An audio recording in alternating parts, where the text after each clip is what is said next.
Oi, Dawi! Olá! Tudo Que bem? bom te encontrar, pelo menos por aqui. Pois é. Que linda você está. Ah, me arrumei para te encontrar. Bom, acho que como todos, né? A gente se arruma só da cintura para cima. Sim. Então, até batonzinho eu passei. Mas antes de mais nada, galera, me desculpa, mas a gente precisa bater parabéns pro Obrigado! Charles, que é aniversário dele hoje. Obrigado. Uhul! Parabéns, meu lindo, que seu ano seja maravilhoso. Eu sei que não é fácil começar no meio de uma pandemia, É mas difícil. tudo vai dar certo. É Ó, difícil, vamos só é para o difícil assunto. comemorar nesses dias, né? Mas obrigado, fico feliz.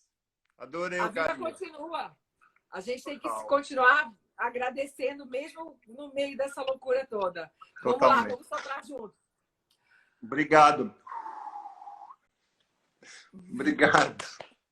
Muito bom. Imagina.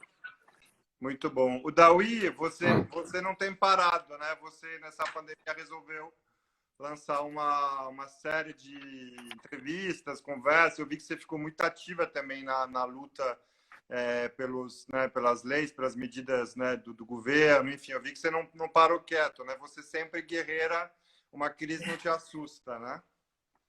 Bom, gente, acho assim, eu, como todo mundo, passei por todas aquelas situações de pavor, medo, insegurança, achar que nada ia dar certo, negação, até o momento que eu vi que era mais uma crise que a gente estava enfrentando, essa muito pior, porque infelizmente leva vidas, e que a gente tinha que se unir. Então, a primeira coisa que eu fiz foi montar grupos com chefes do Brasil inteiro para que a gente pudesse lutar juntos.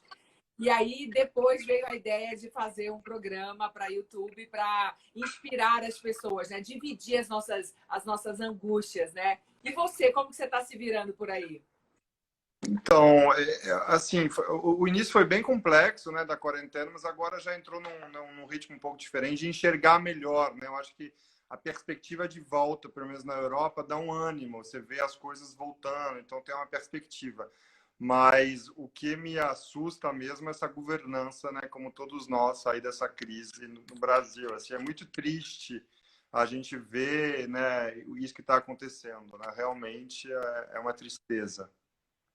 É uma tristeza muito grande. E, assim, não é uma governança, é uma desgovernança, né? Porque a gente, ninguém sabe muito bem como lidar com isso.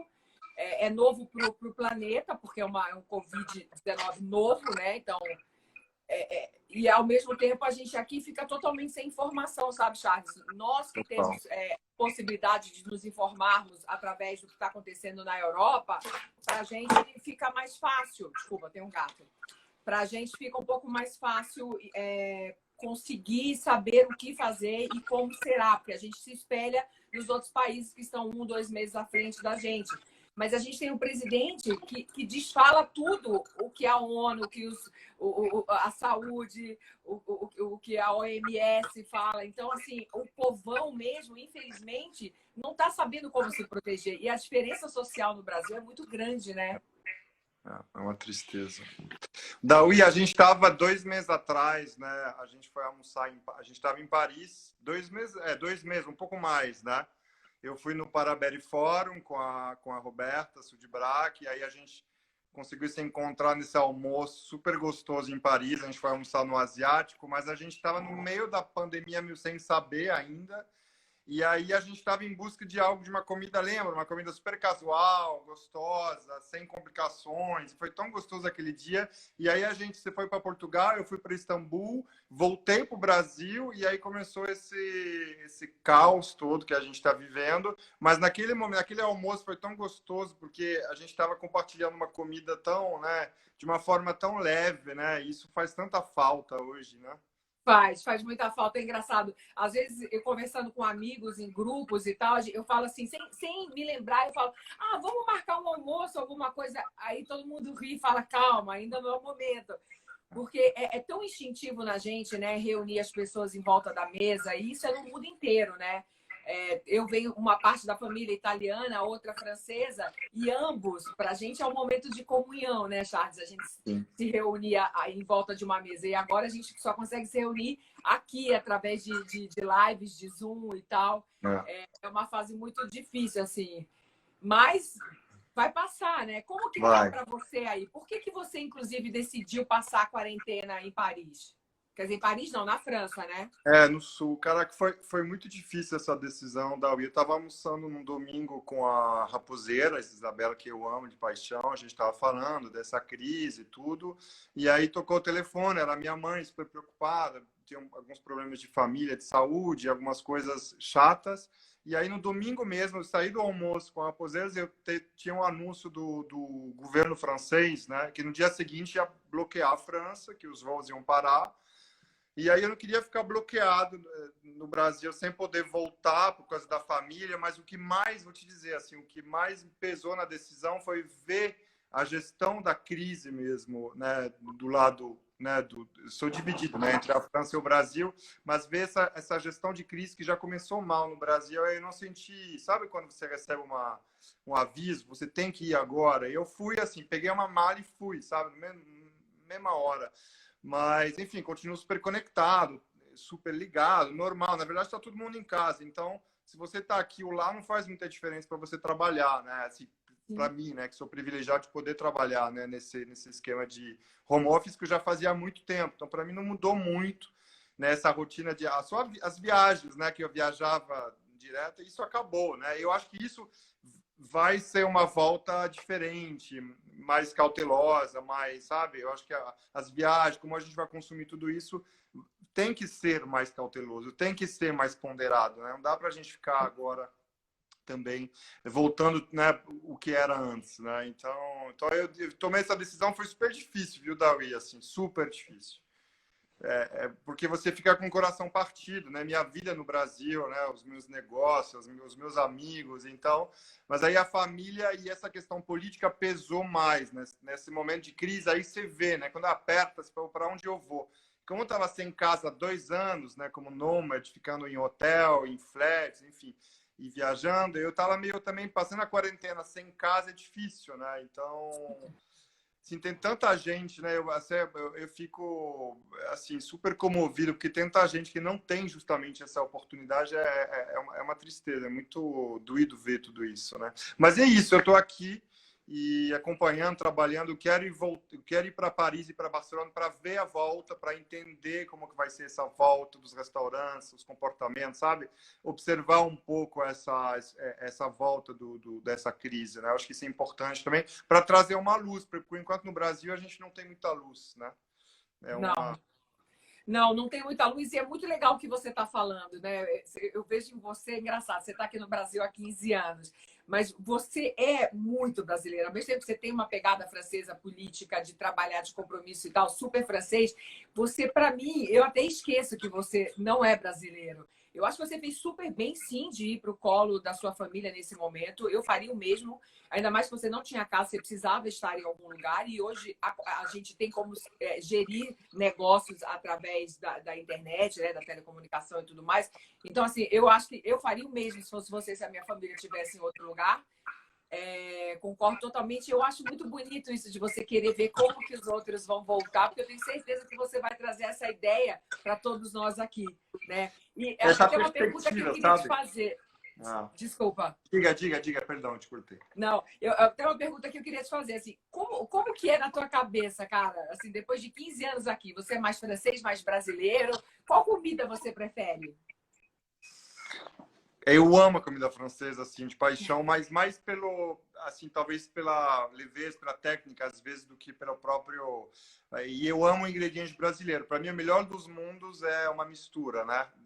Do Brasil com a França. Um ingrediente brasileiro com uma técnica francesa, para mim, me conforta. Mas é porque essa é a minha história, né? De divisão entre os dois países. Agora, eu sou super francês no jeito de comer pão, queijo, de gostar daquele ritual da comida, sabe? E super brasileiro, come muita fruta, faz muito suco. Então, tem uma mistureba aí das duas influências. Mas eu acho que o que a gente está buscando de comida do presente, até o título que a gente deu para a live, é uma comida que, realmente que te acolhe. Eu tenho comida coisa super simples, né? Hoje eu fiz uma massa com pesto, outro dia eu fiz hoje eu fiz uma torta de tomate. Eu não cozinho, né? Você sabe, Dawi, eu não sou cozinheiro, nem pretendo ser. Mas eu tenho brincado fazendo comida super simples, né? Tudo, enfim, tem a chance de poder comer e saber de onde vem. Isso é mais do que o luxo, né? É tão raro, né? Infelizmente ainda isso. Mas eu tenho esse luxo aqui na França de poder comprar realmente do pequeno que está precisando, que está na minha frente. Isso em grandes cidades ainda é muito complexo, né? Tem alguns caminhos, mas ainda para a maioria da população né? Principalmente no Brasil, né? Uma coisa muito longe, muito bolha ainda, né? Muito bolha ainda. E, bom, isso faz parte total da cultura da culinária francesa e italiana, né? De você comer uma comida terroir, de você comer coisas de perto, dos fornecedores de perto, de fortalecer os pequenos fornecedores. E eu vejo você fazendo isso muito, né? Inclusive, você fez já, acho que dois festivais em Trancoso Foi sobre demais, né, comida Dawi? orgânica. Eu tive o orgulho de você me convidar e participar do outro. E eu vi assim, a mudança que trouxe para a cidade toda, sabe? Porque eles mesmos não enxergavam a importância que era comer a comida daquele cara que plantava ali do lado. Ah. Então, assim, eu vi essa mudança nas pessoas que vivem lá, nas pessoas mais simples, porque eu frequento lá há 30 anos, né? E, assim, eu achei muito bacana. Assim, é um projeto que você pretende continuar fazendo? Foi super gostoso você ver em Trancoso, que é um lugar super natural, né? Que é um destino que muitas vezes foi glamorizado recentemente, né? Pelos casamentos, as festas, e que essa coisa do natural, da comida natural, um pouco não se perdeu, né? Porque tem muita gente, né? Muito, né, tradicional em Trancoso que faz, tal, mas tinha um resgate ali da comida mais natural do campo mesmo, da comida próxima. E com o festival, com o Organic Festival, a gente conseguiu fazer essa brincadeira, esse movimento, né? Trazendo um fluxo de energia, né, animado, positivo para a cidade durante um final de semana. E a gente quer continuar, claro, né? Esse ano, sinceramente, eu não sei. Acredito que não, né? Assim, acredito que é bem difícil. Talvez a gente faça alguma coisa simbólica lá para não deixar de fazer com só os locais, sem trazer ninguém. Então a gente está conversando talvez para fazer uma coisa lá, mas vamos sentir. Ainda está assim, tá agora né, num buraco terrível, né? Então tem que esperar para até pensar sobre isso, né? Eu vejo que a Morena está fazendo, né, com toda a família, muita gente lá, estou fazendo uma cozinha comunitária, estou acompanhando tudo, tá muito lindo, né, esse projeto de ver, né? Isso é uma coisa muito bacana que eu estou muito feliz de ver no Brasil inteiro. É como as pessoas estão se ajudando, como elas finalmente começaram a olhar para o lado, né? Porque assim, a classe mais alta sempre viveu numa bolha e fingia que não existia a periferia, as favelas, os pobres moradores de rua. E agora as pessoas estão tendo que olhar, porque o que afeta um afeta o outro. Isso é uma transformação que eu estou vendo muito bacana e que eu espero que isso continue. Realmente eu acredito muito nisso. Mas eu fiquei pensando mesmo em pessoas como você, que está sempre organizando festivais, né? Eu queria até que você contasse para a gente um pouco do Food Forum. Como, o que te levou a fazer isso, né? Como que você conheceu a comida brasileira? Como que você manja tanto de cozinha brasileira? E por que você começou com esses movimentos de fazer o Food Forum, que foi o primeiro, super bacana, que agora já fizeram vários parecidos? Da onde surgiu isso em você? Bom, o festival ele é mais uma homenagem a Trancoso, então ele não tem não é um negócio, né? Ele não tem nenhum fim lucrativo, é super colaborativo, ele acaba gerando movimento. É uma forma de deixar de dar alguma coisa para a cidade, né? Para onde a gente vai, curte, enfim, e usa dessa terra de uma certa forma, né? Como turista, como, né, passeio, enfim. Então, o festival ele tem esse intuito mais orgânico, mais gostoso. O fórum ele é um evento que nasceu da vontade de poder discutir e conectar diversos elos, né, do mercado de alimentos. Então, eu percebia que os chefes ficavam muito entre eles, em eventos de chefe, mas que raramente os chefes conversava com uma nutricionista, um médico, ou enfim, raramente tinha essa troca. Ou, às vezes o pequeno produtor não entrava em discussão com aquele maior, ou enfim. Então a ideia do fórum foi misturar um pouco os players, né, os elementos, os elos, perdão, do mercado de alimentos, trazendo umas provocações, umas discussões, uns cases através de conteúdos, né, de debates, de palestras e também de um evento de networking. Toda a parte de conteúdo, né, de palestras e tudo mais, ela é facilmente adaptável ao digital, tanto que todos os eventos estão fazendo, eu vi, né, vários eventos estão fazendo. Agora, aquele networking, né, aquele contato, aquele encontro, isso realmente fica diferente. Então, rapidamente, quando eu vi a pandemia se expandir, a gente tomou a decisão, junto com o conselho, de suspender esse ano o Food For, que ia ser agora, em agosto, no Hotel Nick. A gente consultou os parceiros, a gente resolveu fazer no início de 2021, até por uma questão de clima mesmo, sabe? Porque agora discutir tendências, movimentos, não faz sentido. Agora a gente tem que olhar o agora, né? E isso é uma coisa que também a Europa está falando. Vamos olhar o hoje, né? Hoje é uma situação, amanhã vai ser outra.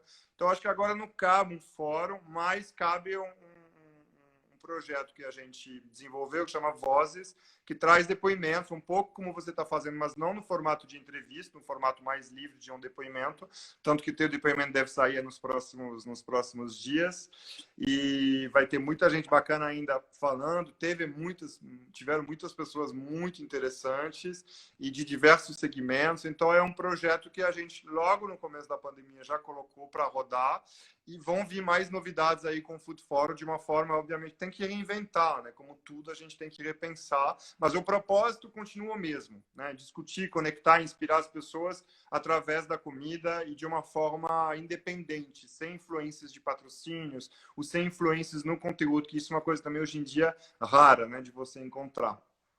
Muito rara, e isso até me incomoda um pouco, porque geralmente quem patrocina são grandes marcas que acabam comprando os pequenos e destruindo e tudo mais, né?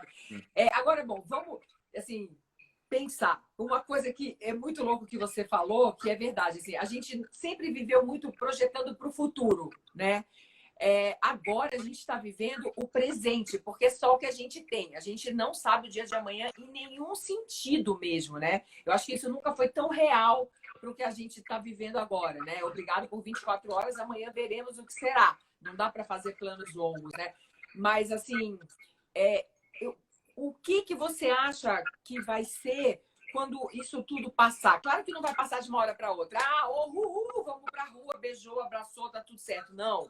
A gente vai ter que se adaptar, porque a pandemia não passa de uma hora para outra. Ainda vão ter pessoas se contaminando. Eu acho que 85%, 90% da população vai acabar pegando, eu, você, né? Só que a gente quer pegar depois para não criar esse colapso que já existe no sistema hospitalar mundial, né?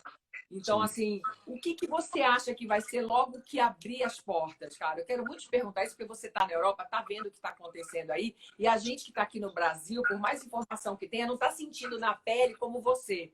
Então, assim, como que você acha que vai ser essa volta? Bom, eu vou te dizer, assim, na França já liberou um pouco, mas eu não saí de casa ainda, tá? Mas eu estou observando muito, mas eu não saí de casa por uma precaução mesmo e uma opção. Mas o que eu sinto é que, assim, se vai passar, como se a gente virasse uma página, eu acredito que isso não vai acontecer. Não vai ter um momento, né, de passar, já acabou, virou, recomeçou. Talvez isso na cabeça do Brasil ainda está sendo compreendido. E também eu demorei muito para compreender isso. São fases, né, de você entender. Mas eu acho que assim, a volta é uma volta mais cautelosa. As pessoas querem sair, querem se ver, mas você vê Nova York, Paris, você vê que é tudo muito disciplinado, muito civilizado, na volta, na forma como se volta, né? E a comida também, né? Você viu o Noma fazendo, né, uma hamburgueria, então eu acho que esse tipo de movimento na Europa é uma volta suave, vamos dizer assim, aos poucos, tranquila, organizada, né? Mais organizada. Bem sincronizado com a abertura das fronteiras, dos restaurantes. Para te dizer, os restaurantes ainda não abriram na França, ainda estão todos fechados, né? E todos passando por muita dificuldade financeiras, enfim, né?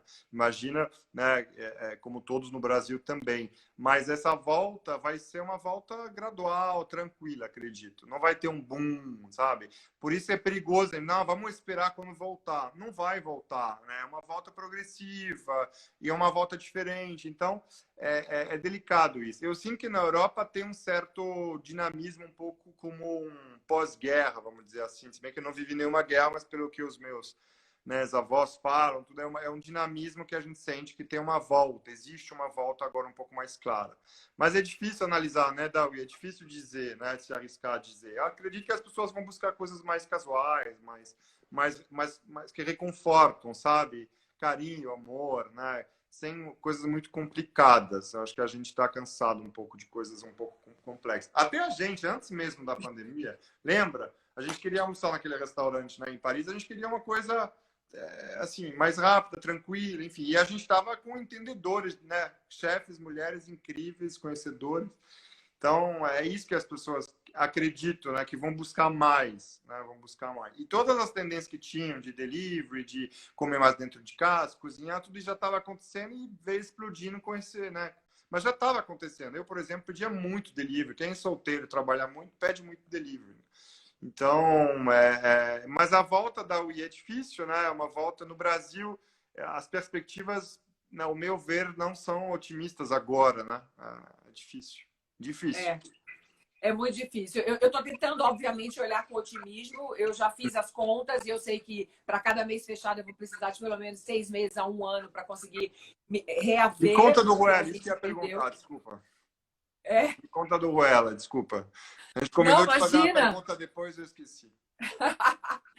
O Ruela, cara, o Ruela, bom, tá fechado já, né? Eu fui uma das primeiras a fechar, porque exatamente tinha voltado da Europa, viu o que estava acontecendo, conversei com a minha equipe, já fiz um treinamento de atendimento, já tinha afastado as mesas, já estava usando mais a viela, mas eu vi ainda que a gente corria muito risco de se contaminar. E, bom, a minha equipe está comigo, quem tem menos tempo tem 15 anos, é uma família. A gente trabalha junto ali, né? Você sabe que eu sou guerreira, não sou daquelas que ficar olhando, eu tô lá junto com eles.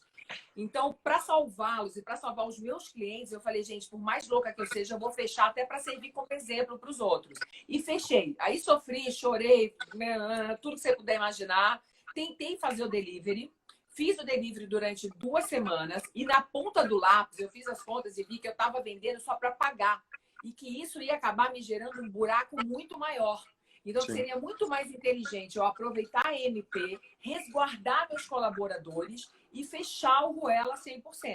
Então, estou há 2 meses fechadas. Aí, o que eu fiz? Revi todos os meus custos, revi todo o meu markup, revi o que eu podia melhorar, onde eu podia melhorar como pessoa, como gestora, como podia melhorar o meu cardápio. E eu acredito no que você falou, porque ficando em casa, eu voltei a cozinhar em casa, porque eu nunca mais cozinhei. Chegava em casa, a última coisa que eu queria ver na minha vida, gente, era uma cozinha, era uma panela. Né? Mas eu tinha uma colaboradora em casa maravilhosa, que cozinha super bem, mas que agora está dispensada. E aí eu comecei a voltar a cozinhar. E aí, como gestora que sou, acabei fazendo as contas e descobri que realmente vale a pena você pedir delivery. Porque se você for fazer os cálculos de você sair, comprar, voltar, guardar, limpar, sai às vezes até mais caro cozinhar em casa. Olha que loucura. Quando você está sozinho, muitas vezes sim, sabia? Eu fazia muito isso em São Paulo. Eu pedia assim muito. Inclusive tem um menino que eu amo, que chama Antônio Mendes. Não sei se você conhece ele. Ele é um chefe maravilhoso que estudou na França. E ele montou uma empresa de delivery logo antes da pandemia, 3, 4 meses, com essa história de dark kitchen. Ele lançou uma marca que chama Papidelli, que são poques, enfim, ele está fazendo várias coisas. Eu já pedia muito, porque é isso que você falou, você quer uma comida pronta, gostosa, rápida, num preço atrativo, aí você vê que não compensa, às vezes, você, né, para você sozinho, né? Acredito que quando você está em família, talvez essa conta seja diferente, né? Mas sozinho eu sempre pedia delivery, muito. Assim. Eu nunca tinha pedido delivery, eu não sou uma pessoa que pedia delivery, entendeu? Então, para mim, foi uma novidade. Agora eu descobri vários deliveries maravilhosos. Muitos eu ligo e falo, olha, está cobrando barato demais, essa conta não vai fechar, cara, né? Porque realmente eu fico super preocupada. Mas, assim, qual é o caminho da nova gastronomia? Eu acho que mundial vai ser, sem dúvida, uma comida mais descomplicada, que você olhe e entenda, que não precisa vir um chefe te explicar o que é aquilo. Eu acho que isso vai ser muito forte. E principalmente comidas que tragam conforto à alma. Eu acho que é uma coisa que as pessoas já precisavam muito antes de pandemia, porque a gente vive numa loucura, a gente não tem tempo para nada, né? Parece que alguém está dando um peteleco no planeta e ele gira mais rápido, não sei o que aconteceu. Então, assim, eu acho que é uma tendência mesmo, sabe? Você investir no pequeno produtor, você investir em comida orgânica, você descobriu que a sua saúde é fundamental, porque quem come bem tem anticorpos para lutar contra qualquer pandemia ou para ter uma doença e sair dela mais rápido. Então, assim, eu acredito muito que a nova comida vai ser uma comida mais saudável, de um pequeno produtor que você sabe a origem e uma comida mais confortável. Eu realmente acredito nisso mesmo. Eu acho que assim, a comida de hoje, o que a gente quer comer hoje, né, no presente, talvez a gente está enxergando um pouco mais, as pessoas estão enxergando um pouco mais a comida como um elemento de saúde mesmo, né? E esse alarme já estava aceso faz muito tempo, né? A gente vê que as pessoas no mundo ou não tem o que comer, que tem assim, né, uma proporção enorme, ou come muito mal, de forma geral, assim, quando a gente olha o planeta. E de um sistema extremamente, de um sistema de alimentos insustentável, como ele é hoje, né? Então, espero, né, tem várias visões, espero que isso seja uma provocação para uma mudança. Mas precisa, isso é um fato, a gente sabe, né? Mas existem interesses enormes por trás de tudo isso, né? A gente vê que o agronegócio, por exemplo, na pandemia se deu super bem, está exportando muito, né? Assim, o real está barato, então está exportando muito. Então você vê que setores diretamente ligados à alimentação estão se beneficiando. E eu vou mais longe. Eu tenho muito medo. Hoje eu vi um post do Telegraph, jornal em Londres, falando da volta dos McDonald's, e, enfim. Os grandes têm fundo, né, para garantir os seus franqueados, os seus operadores, vão investir para não perder as bandeiras, as marcas, os pontos. Os pequenos não têm caixa, não têm acesso a financiamento. Na França, eles estão batalhando para ter seguro, porque todo mundo paga seguro, mas os seguros não quiseram pagar. O governo ainda não se posicionou. Ou seja, você vê que no Brasil, até nem vou entrar em detalhe, mas também é uma situação difícil.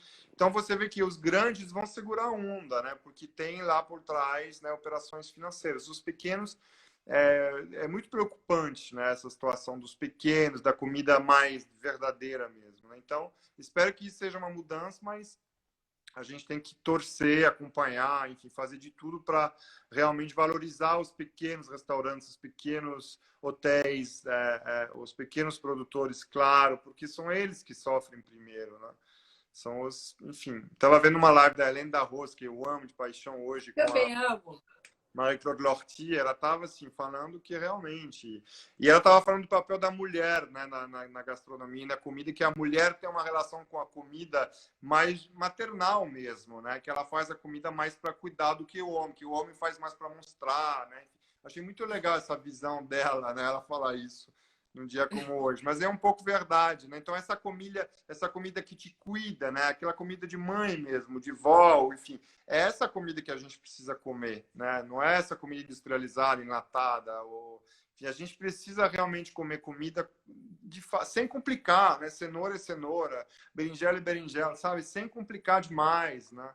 Chega de complicar comida. E uma coisa que é muito importante, que não é nem só sem complicar, é parar de escolher só a verdura que é bonita, porque a outra vai para o lixo. Não tem essa. A verdura ela é boa, ela estando bonita, ela estando torta, é como um ser humano. Ele é do bem, ele é querido, estando torto, estando normal. Tem todo tipo de gente, né? Então, se ela tá boa, compre. Evite desperdício, valorize o pequeno produtor, procure saber de onde veio o que você come, porque o que acontece, o agronegócio é muito bom para muito poucas pessoas. E o agronegócio destrói as florestas. Você viu o que aconteceu? Cresceu 500% as queimadas e os grileiros no Brasil. Isso é um papo seríssimo, assim, que me assusta muito e que eles estão dominando, porque o nosso presidente acha isso legal. Entendeu? Porque ele é do agronegócio, ele não está nem aí para a vida das pessoas, ele quer mais é que todo mundo se exploda. Então, assim, isso me irrita muito, sabe? Assim, depois que passar essa pandemia, vai ser a minha luta. Porque os pequenos produtores, eles produzem dentro de agroflorestas, desculpa. Sim. Eles mantêm, porque eles entendem que só com a árvore você vai ter irrigação, vai ter rio, vai ter água, e vai ter fruto, e vai ter comida, e vai ter animal. Mas os grandes não estão nem aí, entendeu? Então, assim... O ecossistema não fecha a conta.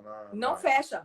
Mas, assim, a gente pode mudar isso, porque na hora que quem vai comprar fala, peraí, isso aqui quem é o produtor? Ah, não, esse produtor aqui eu não gosto, eu não vou comprar. Os supermercados, as vendas, as lojas vão parar e vão falar, opa, não está tendo procura, eu vou ter que rever. Então, assim, é muito um posicionamento, comer é um posicionamento político, né?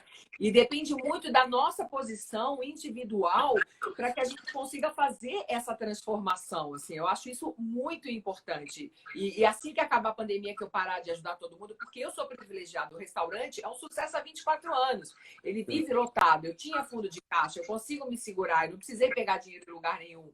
Mas não é a realidade da maioria. Tanto que eu fiz os grupos para poder ajudar as maiorias, porque muitos não têm nem dinheiro para ter advogado, contador. Então, eu uso os meus advogados, os meus contadores, para passar informação para eles, né? Então, assim, é união, é escolher o que você vai comer. Tudo é um ato político. Política é um assunto muito bom e que a gente tem que conversar muito, porque na França vocês são muito politizados, mas no Brasil não. No Brasil, até um tempo atrás, falar de política era quase um crime, você era a chata que puxava o assunto. E isso não pode acontecer, isso tem que mudar para a gente poder ter um mundo melhor, né? O Brasil está borbulhando, dá para sentir, né? Eu estou 15 anos, dá para sentir que tá borbulhando.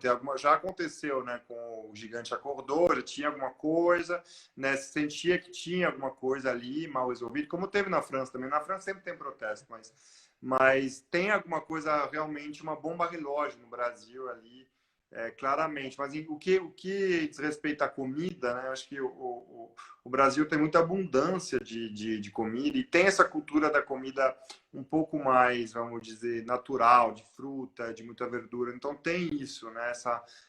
Mas de forma geral você vê que as pessoas, quando você olha, né, um país inteiro, a qualidade do que tem no prato e o que falta no prato também de muitos é absurda, porque comida, na minha visão, talvez seja um pouco utópico, filosófico demais, mas na minha visão, comida é um bem comum, né? Ele tem que ser compartilhado, é como ar, é como a água, é como tudo, né? É um bem, assim, claro que tem que recompensar quem a produziu de uma forma justa, mas é para ser compartilhado. Tanto que eu tenho lido muito sobre a história da alimentação no mundo e você vê que o alimento é um dos principais divisores de águas sociais, né? Ele já é ali, você já era caracterizado quando você tinha acesso a determinado tipo de comida ou não. Então, a comida é um fator social super importante, né, para a gente entender. Temos que olhar o que tem na mesa mesmo das pessoas, né? O que as pessoas têm comprado, como você falou. O consumidor que muda o mundo, o consumidor que tem o poder de escolha. Né? Na revista do Food Forum do ano passado, teve uma matéria muito interessante da nutricionista Alessandra Luglio, que justamente trata muito do consumo de carne e dessa questão, né, de consumo de produtos de origem animal, mas ela fala muito desse poder que o consumidor tem e muitas vezes não usa, né? Então, não boicota um produto, não entende que comprando um produto está participando de uma cadeia que tem por trás. Exatamente. E vamos deixar claro, assim, que eu te conheço bem, né? Nós somos amigos, já comemos juntos várias vezes. A gente não está aqui no papo de veganismo, vegetarianismo, não é nada disso. A gente só quer que a terra seja respeitada, que os pequenos produtores tenham vez e que os animais possam viver respeitosamente, dignamente, até o momento de partir. Entendeu? É só isso que a gente quer. E que pare o desperdício no mundo é muito absurdo, né? Então, assim, eu acho que está no momento da gente parar, já que a gente foi obrigada a parar, para pensar nisso e de como que a gente vai voltar. A gente já sabe que vai voltar devagar, que não vai ser fácil, que vamos enfrentar ainda alguns meses até as coisas reaquecerem. Mas vamos aproveitar esse momento, então, para mudar, para rever, para pesquisar, para de repente montar um site, um app que coloque ali os produtores que usam agrotóxico, que não respeitam a terra, que estão participando de desmatamento, que compram pequenos produtores para destruir. Sabe, eu acho que existem vários caminhos que a gente pode fazer para que essa realidade mude. E aí você estava falando que está lendo muito, e eu sei que você está para lançar um livro. Conta um pouquinho, pode falar? Estou escrevendo. Ainda tá. A ideia é lançar esse ano, mas a ideia do livro é um pouco mais relacionada à hospitalidade do que à comida em si. Né? Então, a ideia é contar experiências que eu tive durante esses 15 anos de Brasil e como eu aprendi com o brasileiro esse lado hospitaleiro e o acolhedor que eu não tinha, porque eu cheguei no Brasil novo, né? Eu tinha 18 anos, então estava ainda aprendendo muita coisa. E o Brasil tem uma hospitalidade enraizada, tem uma coisa nata, tem uma coisa que vem de dentro que pouquíssimos povos têm, né? Como os gregos têm muito isso também. Enfim, essa coisa da hospitalidade realmente vamos dizer assim, quase genuína e que, porém, muitas vezes falta oportunidade de capacitação, de técnica, de profissionalização, e a ideia é trazer um pouco dessa visão, dessa hospitalidade brasileira. O que é a hospitalidade brasileira e qual é a sua personalidade na visão de um cara como eu, que, embora eu tenha um coração super brasileiro, continuo com as minhas raízes, meu DNA indeniável, né? Enfim, acaba sendo uma mistura, como você falou, né, dos dois países. Mas a ideia é isso, é trazer experiência e contar um pouco ao decorrer de todos esses anos. Dei muito treinamento, né? Eu estive em contato com muitas pessoas. Eu acho que merece eu fazer uma síntese dessa época e mostrar um pouco, trazer um conteúdo legal para quem quer trabalhar com hospitalidade, poder ter acesso a esse conteúdo. Inclusive, esse livro ele é um dos pilares de um projeto sociais que eu tenho em mente, mas que ainda está endormecido, que ele possa servir de base realmente como uma possível formação, um desejo de trabalhar com turismo e hospitalidade. O Brasil, se ele se profissionalizar, se ele investir em turismo, pode ser, né, todas as associações de hotéis falam, ele tem esse potencial de ser um país turístico, né, muito visitado. Ele é muito pouco visitado pelos estrangeiros, né? O Brasil se tornou um país, ou pelas questões políticas, ou porque é caro viajar no Brasil, ou pelas questões de segurança, virou um destino um pouco, às vezes, esquecido das pessoas. Então, assim, eu acho que tudo se junta, né? Comida, hospitalidade, para mim é minha vida. Então, é difícil separar os dois. Mas a ideia do livro é contar, sabe? Dos maîtres, dos garçons, dos atendentes, todas as pessoas que eu tive em contato e contar experiências de atendimentos incríveis, de pessoas que se destacaram e por aí vai. Ainda estou terminando de escrever, vai ter um grande amigo meu jornalista que vai ajudar na formatação e a gente deve lançar isso, eu espero, ainda esse ano. No mínimo no digital no início, né? E depois a gente lança impresso. Ah, que legal, que Isso eu não bacana. contei Isso para vai ajudar. ninguém, tá? Isso eu não Não, contei para ninguém. tá, agora tá todo mundo sabendo. Mas, assim, é uma ideia muito legal, porque às vezes as pessoas sonham muito de como é o nosso meio gastronômico e não sabem a real. Então, você contar isso vai ser muito bacana. E realmente o brasileiro ele tem uma forma hospitaleira muito bacana, mas a gente precisa profissionalizar essas pessoas mais, né? Porque assim, é um país caro para se visitar, é difícil viajar aqui dentro, o serviço nem todo lugar é bem feito, única e exclusivamente porque a pessoa não sabe como fazer, mas assim, a gente é um caldeirão, né? Porque a gente tem influência de todos os lugares do mundo. A gente é um caldeirão gastronômico, a gente tem produtos que só existem aqui, insumos maravilhosos, frutas inigualáveis. Então, assim, E eu acho destinos que lindos, né, muito Dawi? Destinos maravilhosos. destinos maravilhosos, mas o que é muito legal é que, por exemplo, você pega a mandioca, que é o nosso produto, digamos aí, número 1. Em cada lugar do Brasil, ela é feita de um jeito diferente. Em cada cidade tem a sua receita diferente. Então, o Brasil tem tudo para virar não só um país de turismo por belezas naturais, mas principalmente de turismo gastronômico, como é a França. A França é desse tamaninho, né? O Brasil é 16 vezes a França. Cabe 16 França dentro do Brasil. Mas a França é desse tamanho, gente. Cada lugarzinho que você vai, você tem uma comida, um queijo, um legume, uma forma de fazer completamente diferente da outra. E o Brasil é assim. Só que o próprio brasileiro ainda não descobriu isso. Então, eu acho que cabe a gente que tem voz e você que está sempre lutando pela cozinha brasileira. Inclusive, como que você, cara, veio parar no Brasil? Só de curiosidade, que eu acho que eu nunca te perguntei isso. Como que aconteceu? É uma história, sabe aquele velho ditado, na hora certa, como que fala mesmo? Na hora No certa, lugar certo, na hora com as certa. pessoas certas. Eu trabalhava de garçom, depois fui promovida a maître no restaurante em Paris, que chama Georges, que fica no topo de um museu. Claro, do E, Centro Jorge Pompidou. é, Ah, e trabalhava nesse grupo, estava super bem. Aí uma noite vem jantar o Ricardo Zaroni, que na época trabalhava num grupo chamado Chocolate, lembra das lojas da Chocolate? sim.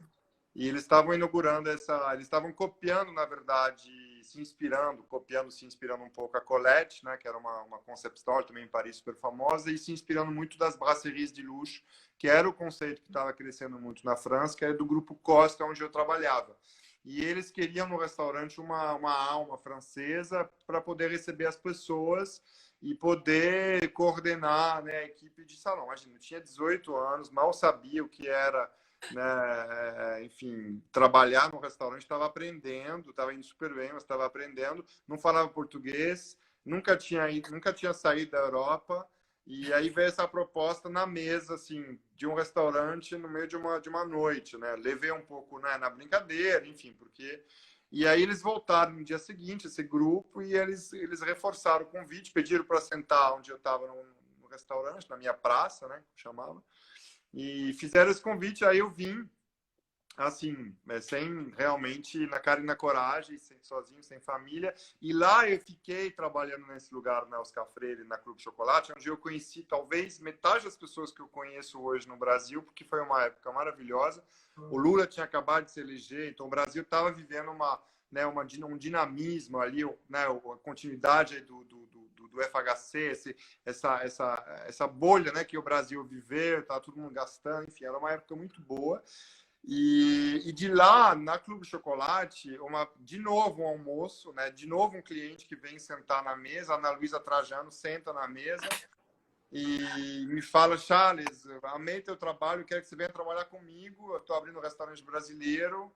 Eu falei: bom, tudo bem, mas o que tem a ver um francês que não conhece nada de cozinha brasileira num restaurante que vai inaugurar e ainda no cargo de uma responsabilidade grande? Eu falei: não quero saber, você vai aprender comigo, vem comigo. E foi assim, tanto que a Ana Luísa além de ser hoje uma irmã, uma amiga, até mais, ela foi, na verdade, quem fez eu ficar no Brasil, de fato, porque depois da Clube Chocolate, meu contrato acabava, era muito novo, minha família, né, talvez queria que eu voltasse, mas aí tive uma outra proposta de trabalho, e aí foi que, de fato, a minha carreira começou no Brasil, à frente mesmo de um empreendimento com DNA 100% brasileiro. Inclusive, a Ana Luísa foi uma das chefes que mais foi, assim, rígida em relação a realmente o que é brasileiro e o que não é, né? Ela defende isso muito bem. Então, eu aprendi com ela, na verdade. Comida brasileira, a minha base é Brasil a gosto. E que base? Tanto que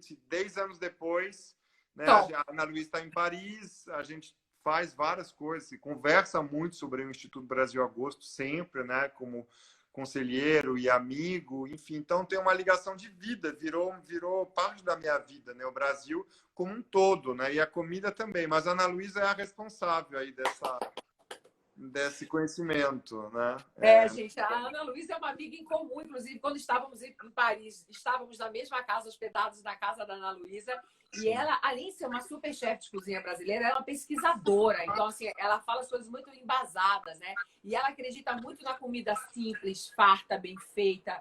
Ela é muito o que a gente está falando da nova tendência, né, mundial, assim, eu acredito, de pensar no pequeno produtor, de enaltecer os produtos, como a Roberta Sudbrack também, maravilhosa, né? Como várias outras, Mara Salles, né? Aí tem milhões de chefes brasileiras que cuidam da cozinha brasileira e que pegam aquele produtinho chuchu, né? Aquele produtinho que ninguém dá nada por ele e faz virar um prato com técnicas e tal, maravilhoso, primeiro mundo, assim, da gastronomia. Elas são maravilhosas. Eu faço uma cozinha franco-brasileira, né? Você é super francesa também, né? Até Você é pernambucano, mas você tem uma coisa com a França, né? Tem, porque foi onde aprendi a base, né? Eu comecei a cozinhar com a minha avó e com a minha mãe, que são italianas, eram italianas, mas assim, eu não tinha aquela base. E aí eu falei, vou para a França. Eu peguei o passaporte francês do meu pai, que era diplomata francês, e aí me joguei lá e ali eu aprendi tudo. Então, assim, a técnica para mim é francesa, a minha rigidez dentro da cozinha é francesa, a minha atenção é francesa. E eu passo isso para os meus colaboradores, assim, eu acho muito importante. Eu aprendi muito. A cozinha francesa, para mim, me norteou muito do certo e do errado. E em cima dele você cria, né? E aí vai com tudo. Mas é legal ouvir o que você está falando, porque é muito o que eu acredito e é muito o que eu tenho visto nesses 9 grupos. Imagina, eu estou em 9 grupos, cada grupo com 246 chefes de todo o Brasil. E todos eles, até os mais bambambãs, que fazem aqueles menus de 50 pratos, caro pra caramba, que demora 50 horas para você comer, até eles estão repensando no tipo de comida que eles fazem. Então, eu acho que essa é a nova comida. É a comida que dá conforto, que dá amor e que traz a nossa ancestralidade, né? Eu acho que Sim. é por aí. Daí, nessas conversas que você fez com essas mulheres maravilhosas que eu admiro tanto, qual foi o teu sentimento, a percepção? O que você, se fosse fazer uma síntese dessa temperatura dessas conversas, do que você está sentindo, qual seria, assim? Eu queria saber um pouquinho de você, como foram todos esses papos que você teve.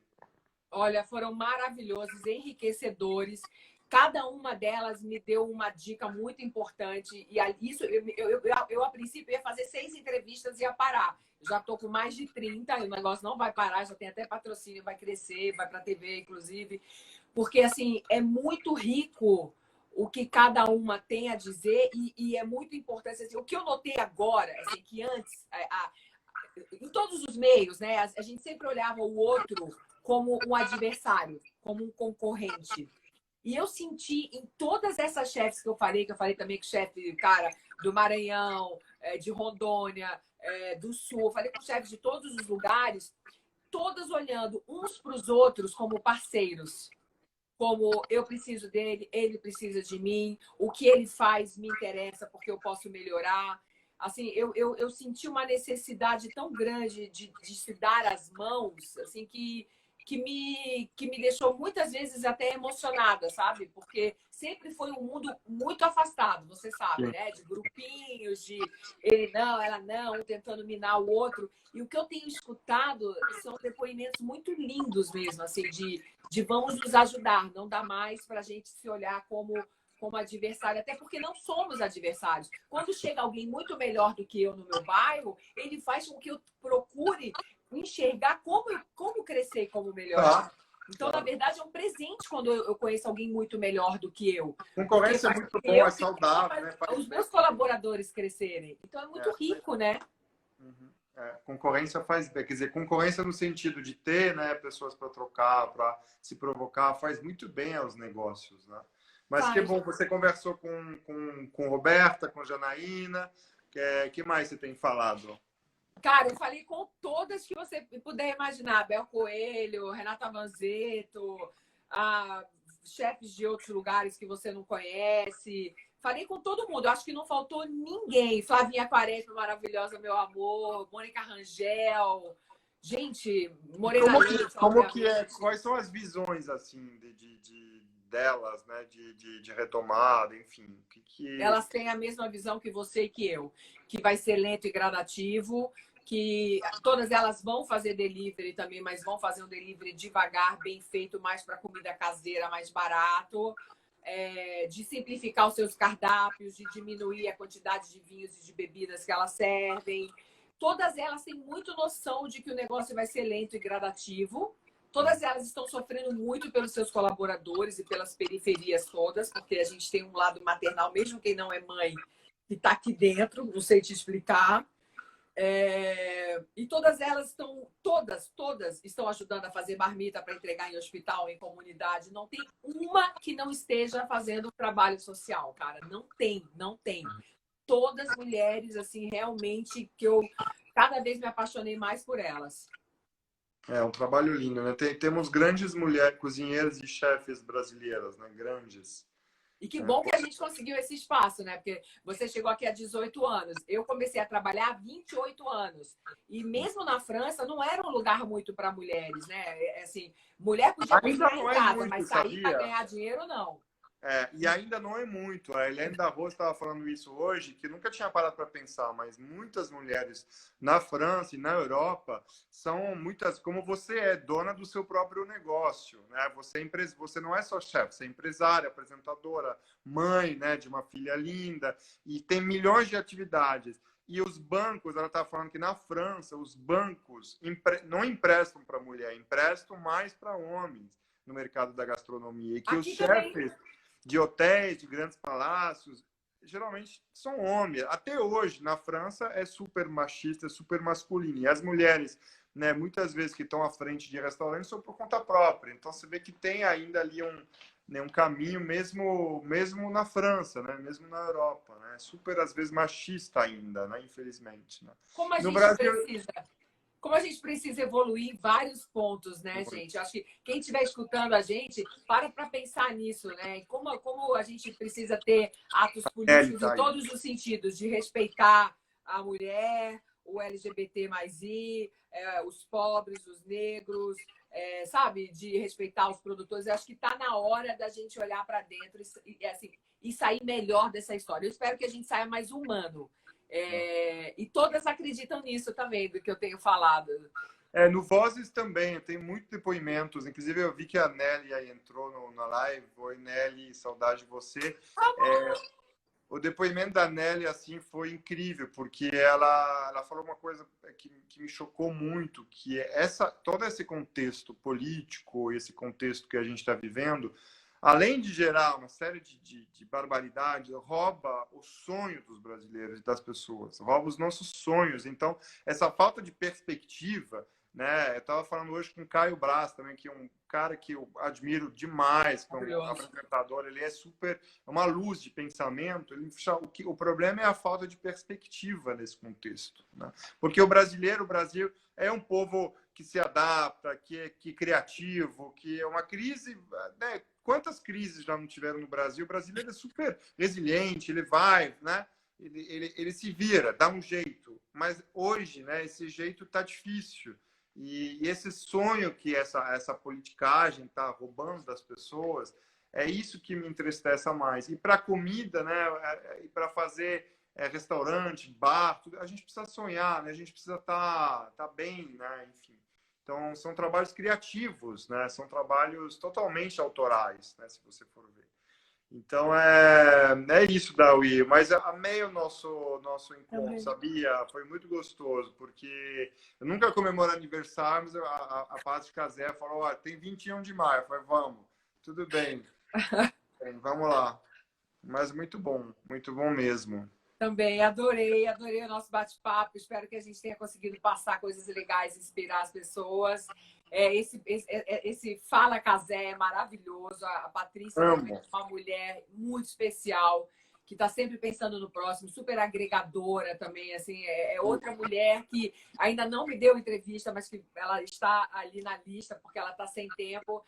Mas que eu tiro o chapéu e que eu agradeço muito esse espaço que você está dando para tantas pessoas, Patrícia. Assim, é maravilhoso o seu trabalho. Eu estou muito honrada de estar aqui com o Charles, que é outra pessoa que eu admiro e que é meu amigo e que eu amo de coração.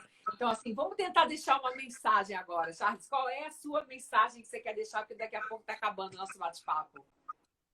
Eu acho que assim, a mensagem é a gente precisa se cuidar, tá bem, comer melhor, né? Olhar para o que tem no prato e dar comida para quem precisa. Eu acho que a fome, a comida precisa ser compartilhada mais.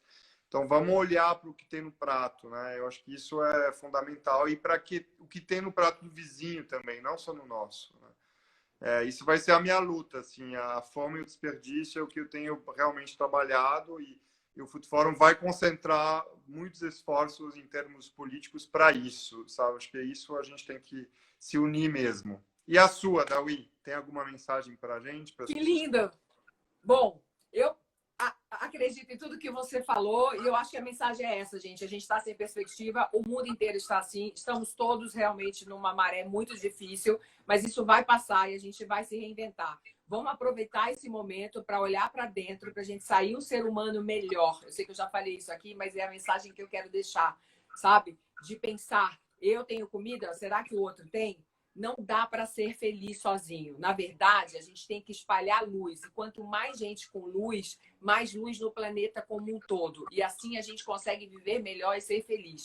Então, assim, vamos pensar no que a gente come, vamos pensar se o outro precisa de ajuda, entendeu? E lembrar que menos é mais. A gente só vai levar dessa vida o que a gente vive, o amor que a gente troca. Então, por que não fazer essa troca com comida saudável, bem feita, gostosa, né? Vamos pensar mais um no outro. Eu acho que é isso. Isso aí, Dawi. Tamo junto, tá? Conte comigo sempre. Você também. Obrigado. Obrigada quem assistiu a gente até agora. Foi uma delícia. Um beijo, amor. Obrigado. Te amo. Feliz aniversário. Obrigado. Obrigado, Patrícia, pelo convite, tá? Obrigado a todo mundo também que assistiu. Obrigado, Dawi. Beijo. Beijo. Tchau. Tchau. Até breve.